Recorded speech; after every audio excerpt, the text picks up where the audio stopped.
We're back. You're watching America Trends, where we cover all the hot topics of the day, including in this studio in Southern California. It's warm.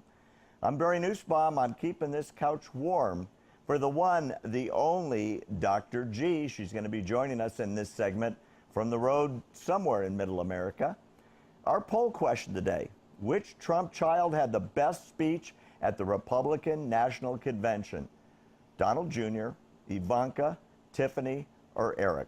Remember to vote in the poll. So just a little hint, I was thinking for sure it was Donnie Jr., and then the next day up comes Ivanka and just blew me away.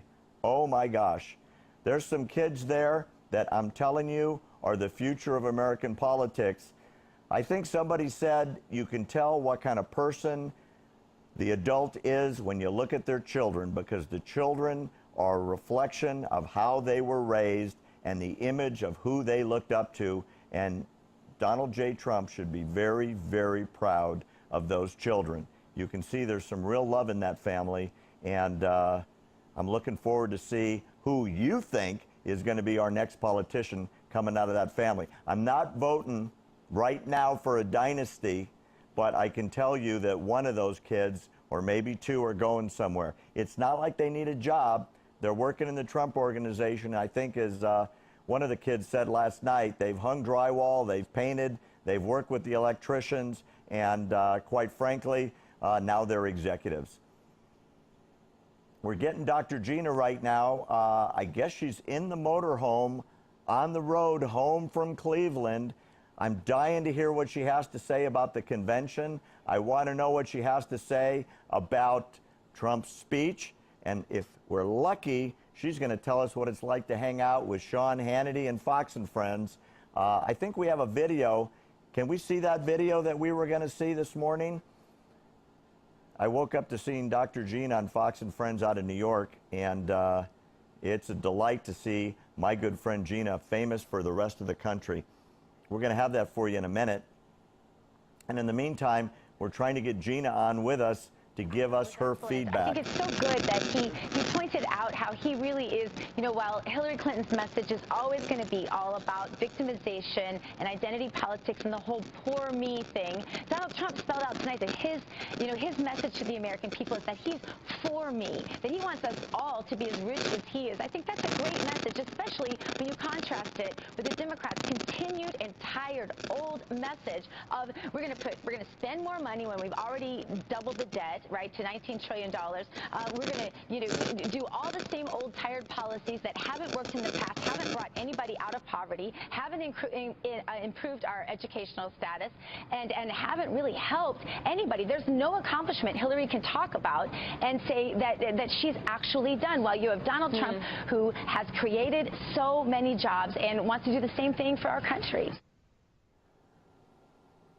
Boy, does she look good? And we might actually have her live. Are we going to have Gina? We're trying to get her. That was her this morning. Last night, after the convention was over, after Donald Trump's speech was over, after the wrap-up, they turn on Sean Hannity, and who's sitting next to Sean? Our own Dr. Gina, giving her analysis of everything she saw. As you can tell, she's very enamored with how Trump did in the last couple days, how the kids did, and how well the platform was being presented to everyone that was there. A couple nights ago, you may have been watching, she was literally in the front row with John, her husband, listening to Mike Pence's speech, and then I think it was Eric's speech. And do we have Gina's ready? We'll ask her ourselves. There you are! Hey, Barry. The fabulous Dr. G. Happy post-GOP convention. Have you gone to bed yet? No, and it's really unbelievable to me that this day has gone to where I still have not slept. I wasn't even making sense when I did my Fox hit this morning, and I'm probably even making less sense about now. Oh, stop it. I watched it this morning. You were great. I'm going to, listen, I'm going to make you embarrassed a little bit. I can't believe how many times you were on national television with really big hits this week. You were all over Fox. So you'll never say it, so I'm just going to ask you, What's it like hobbing and nobbing with Sean Hannity and all the other bigwigs at Fox?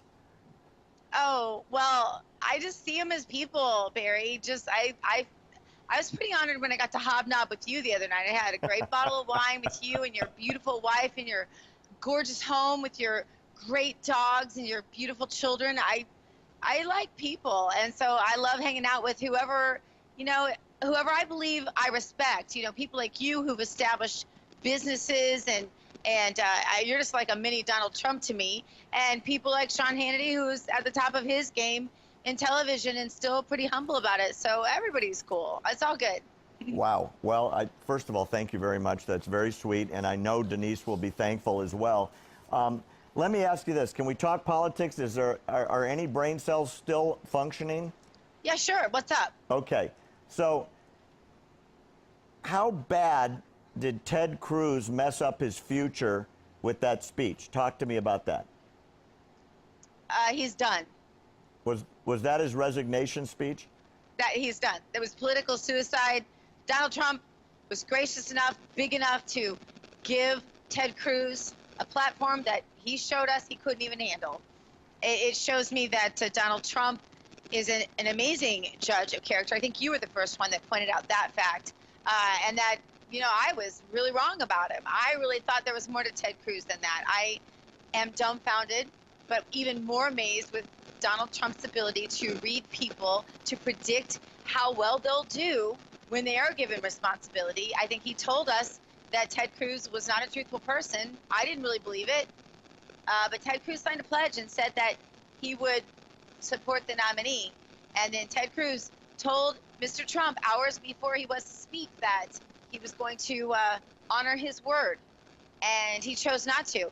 It's not about Ted Cruz's wife or Ted Cruz's father. This is about we the people in America. This is about uniting our party. This is about the future of my children, too. This is not about Ted Cruz, but he proved in one moment that to him this was always 100% all about Ted Cruz, and I'm glad to know. And you know what? I think you're 100% right, and don't be surprised if you never hear from him again on the national stage. I think he's toast. Done. Gina, we got to wrap it. Have a safe drive. Tell John to keep it under 55 and be safe. We'll see you on Monday. Keep it under 55, John Loudon. We'll do it, Mary. God bless you guys. Thanks More for having American me. Trends coming up next. Please go vote in our poll and let us know what you think. We're going to tell you right after the break.